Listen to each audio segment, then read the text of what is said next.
मुजरा मुजरा महाराज मुजरा. रायबाच्या लग्नामध्ये नक्की यायचं.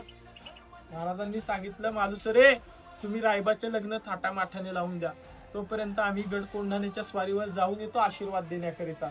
आशीर्वादाकरिता येतो म्हणणाऱ्या महाराजांना मालुसरेंनी सांगितलं, तुम्ही गडकोंढाण्याच्या स्वारीवर जाणार, आशीर्वादाकरिता परत येणार, तोपर्यंत आम्ही मुलाच्या लग्नात वरबाप काही शोभले जात नाही. आधी लग्न होईल ते कोंढाण्याचे, नंतरनं जे होईल ते माझ्या रायबाचे, असं म्हणून निवडक 500 सैन्य घेतलं. गडकोंढाण्याकडे चाल केली तर गडकोंढाण्यावर 1800 सैनिकांची फौज होती.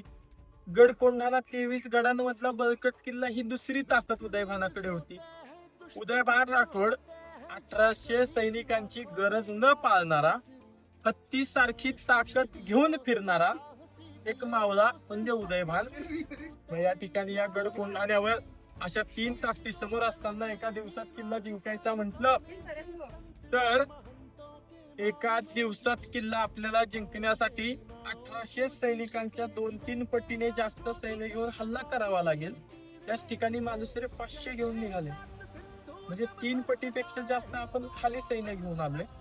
आणि हेच सैन्य घेऊन गडावर हल्ला करायचा म्हटलं तर या प्रश्नाचं उत्तर, कारण हे युद्ध होत नाही, या प्रश्नाचं उत्तर आपला जुना इतिहास सांगतो.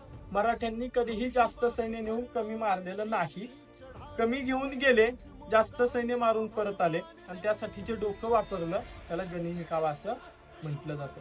मग गनिमी कावा करण्यासाठी आपल्यासाठी जो गनिमी कावा गरजेचा आहे, त्या गनिमी काव्यासाठी जिथे युद्ध करायचं आहे त्या ठिकाणाची माहिती मिळवणं गरजेचं असतं. मग या गडाची माहिती मिळणार कशी? उदयभान राठोड स्वराज्याच्या मधल्या गडावर राज्य करतोय.